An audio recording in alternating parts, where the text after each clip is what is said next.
Hello everyone, my name is Aziza Harmel. Together with Laura Amann, we have been curating and putting together this show titled Do Nothing, Feel Everything. The title initially came from an advertisement of tampons from the 90s that said do everything, feel nothing, which for us was clearly very symptomatic of our time. And we wanted to express something that is exactly the opposite, some kind of a claim or a right or a demand to do absolutely nothing and to still be able to feel everything. And this was a beginning of starting to think about an exhibition or a space to show works and artists that have been dealing with issues of mental health. And not only mental health as such, but also ideas of insanity or a sickness or certain mechanisms of exclusion that would go through who is supposed to be sane and who is supposed to be insane. And of course this came in a moment which was like in the middle of the pandemics, which of course made everything more clear and more somehow organic to speak about this issue. But also it was a moment where there was a realization that there was the sickness in common, and also not only the health, like not only the physical sickness, but also the mental one, that we have been mentally sick for so long without even realizing it. And then we can talk later more about the artist, but just I want to say a little bit about the theoretical background, because together with Laura we have been reading Eva Kosowski-Sedgwick and her text, Paranoid New Reading, Reparative Reading. If you're reading this, probably think it's about you. I'm not sure I'm saying it right. But it was very important for us, this text, because it helped us and it guided us thinking about different ways to consider what is paranoia and what is repair.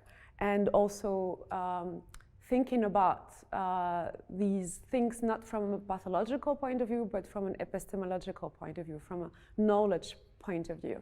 And what was very important for us was to first of all think about repair, or think about healing, or think about finding ways of coping or of bearing and soothing, not as going back to the normal, or wanting to be finally again functional within a society that is dysfunctional, but just acknowledging what is in us and somehow continuing working with it. This artist is Yesmine Ben Khelil. She is an artist from Tunisia, and I'm saying this because I will start by talking about this particular work, which is titled New Flesh. Yesmine works in in series, so it's difficult to somehow take one work and speak about it separately. But in this particular work, it is taken from a book that was written in 1912 from two French ethnographers, Berthelon and Chantre, who have been making a science and a whole study of the skull of North African people to define their ethnicity. And this is, of course, like total institutionalization and scientificization of racism. And this is in the midst of like the colonial time, like of France, like in Tunisia. And these books have been a source of studies until the 70s. And the rest of the work, it's a different series. I won't go through it very deeply, but it is coming from a known sentence of Guy de Maupassant, who is a French writer, and he describes the Tunisian sky in such a beautiful way. And then he says that it's really too bad that they have such a beautiful sky, but that their women are not able to love, they're not able to invent dreams. So basically she imagines an army of women that are the daughters of this sky and of this light, and then she creates this kind of science fiction scenario towards it. But yeah, I guess you have to see it to go into the story. So this movie is from Niklas Lichti. It's called Concrete Quarterly, and it is a movie that he has been doing while preparing for a solo show, and this has been a very difficult time. And not to go too much into the personal story, because also for Niklas Lichti it was very important as well to talk about the relation between the individual mental health issue and the relation to the structural and to the more systemic problems. But basically this crying character is talking about the impossibility to work and the suffering of writing, but also without really making fun of himself. But there are moments where there is all these references to the narcissistic artist who's not able to produce and who's suffering from not being able to produce. But it also goes way deeper than this, and there are all kind of references also to writers, to theories, and it's a longer movie. It's a 1 hour movie with just this one character talking, and it's really like it's really very important piece, and it was also quite an important as well track for us to somehow as well think about the rest of the exhibition. And these are drawings that he did, that he incorporated into books, and they are in so many ways related to this movie.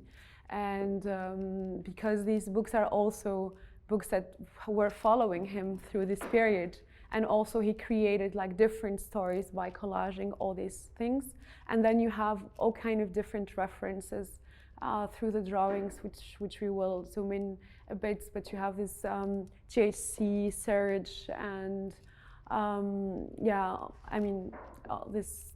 I mean, you will see more when you go through the drawings. But and these drawings are also very sensitive, and it's very precise work. So it's also this kind of almost like religious like way of working in like like very introvertly. Yeah, this is Seidmann Freud, and this is a really beautiful and very interesting work and story. Seidmann Freud was an artist who was born in Vienna, and afterwards she moved to Berlin, where she committed suicide in 1934, I think. And she wrote these two stories that we are showing here, one in 1923 and one in 1928. And these are children books, and you can see through these drawings that there is something always also very dark and very disturbing about it. So the fish journey was made as an homage to her brother who drowned in a river, and it's about a little boy that travels on top of a fish through a river and goes through all these beautiful worlds, but somehow when you look at these drawings, none of these worlds are as beautiful as they're supposed to be. And also it's maybe important to say that she was the niece of Freud, and she was also very aware of his work. So she also worked a lot on ideas of subconscious, of dreams. So for instance, of course, this emerging of the boy in the sea or in the river is an idea of thinking about the subconscious. And then in the book of the stories of the rabbits, it's about dreams of a rabbit. So it is constantly influenced by the work of Freud, but in her own manner. So this painting is from Stanislava Kovalcikova, who is a Slovak artist, and the first time we've seen this work was in Poland in an exhibition called Blood, also titled Paint, also titled as Blood, and it was really we had a tour, a guided tour, and this was the only painting that the curator could not explain. And it was very powerful, and it really stayed with us, and it really haunted us, and somehow we also started to talk with Stanislava and understood that she was also somehow like working with trying to find ways to think about mental health through painting, but also finding a relation between portraying like thinking about female nudity and how it was portrayed in history of painting, and the relation with mental health or the relation with women insanity. So this work is from Sophie Carapetian and Jakob Jakobsen. This work is really, I guess, one of the most direct, in a way, talking and addressing mental health. And also talking about their both personal experience. So during the lockdown, they started a podcast called Social Crisis, Mental Crisis, thinking that in a moment where exclusion was a common condition, that people with mental health and have already experienced exclusion had a certain knowledge to share. And then they started this podcast to give tips, to talk about ways to handle this moment. And then it developed into talking as well about the relation of mental health with structural and systemic problems, but also thinking about like communist point of view to actually find ways to discuss this matter. And here you can find this mental health self-care mutual aid notes, which is really beautiful, and it's several tips to actually being able to deal with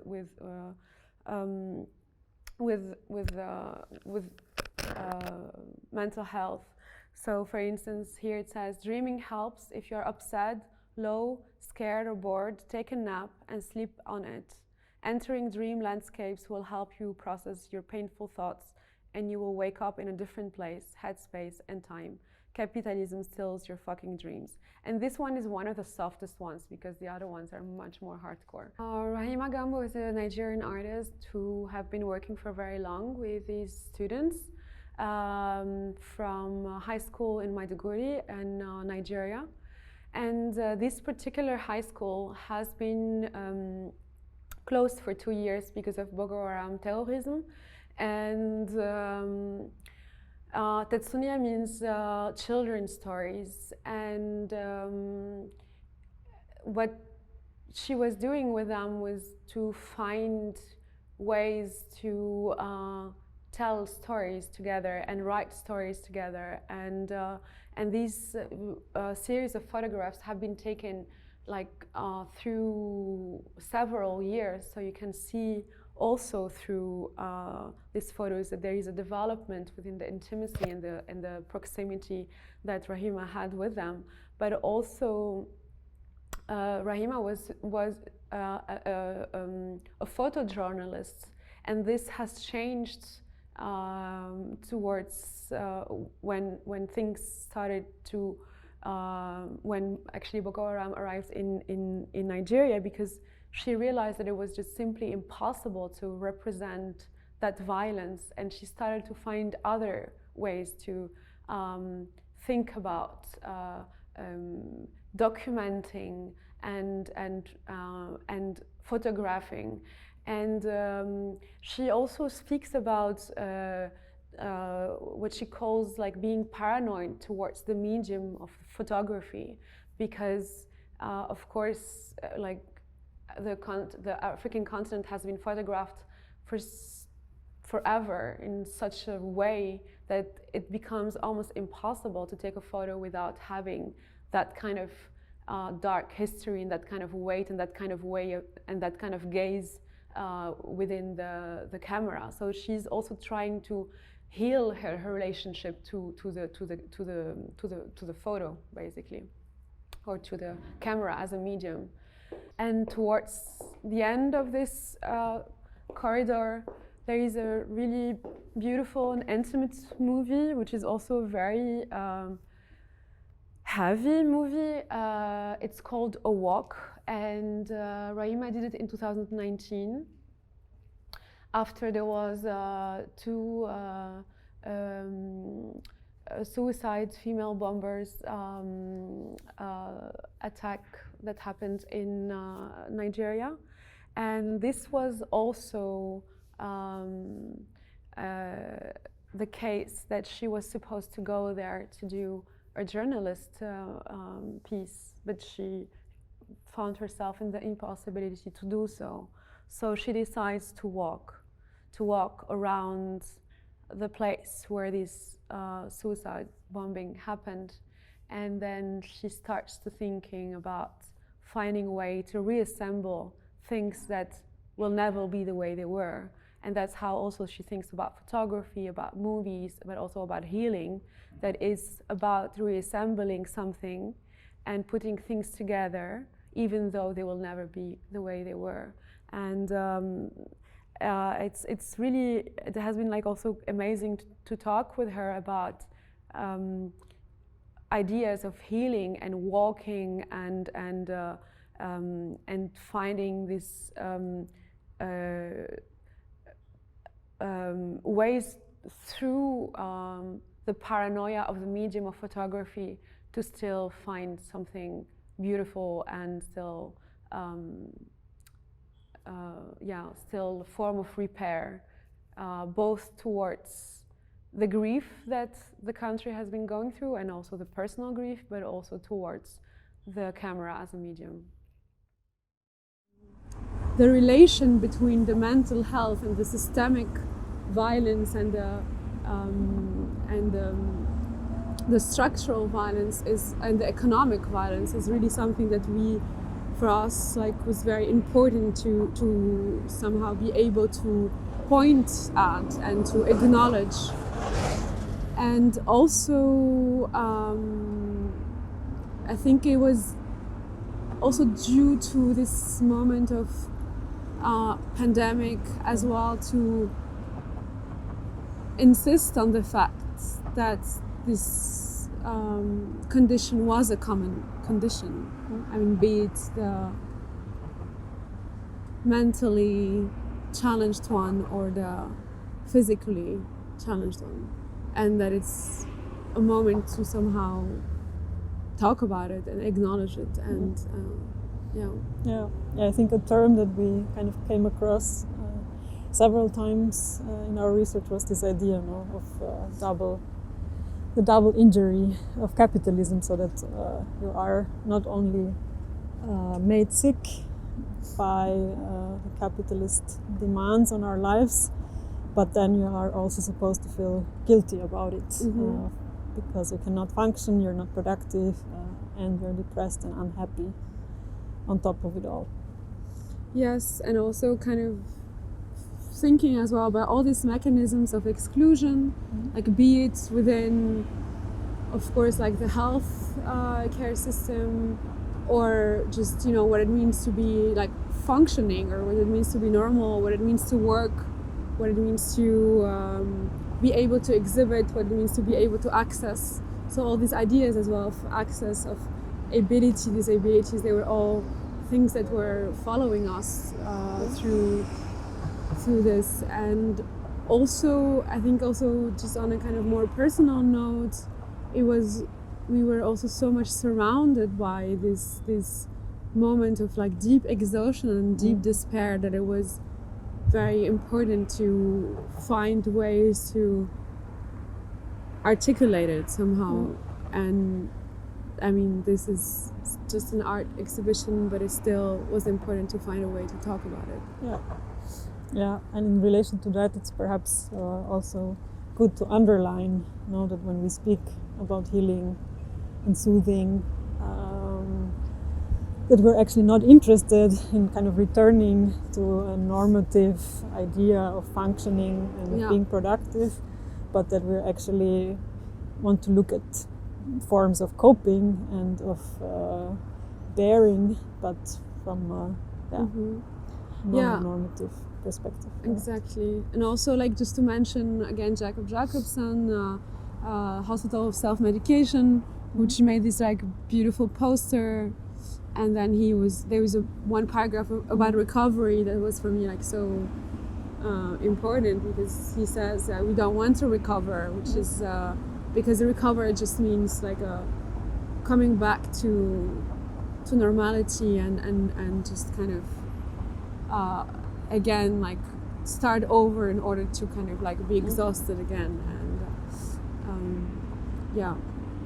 so these are all basically attempts to open dialogues and conversations around this, but also to be able to express them as well personally, like for the sake of us, but also for the sake of our colleagues and for the people around us. And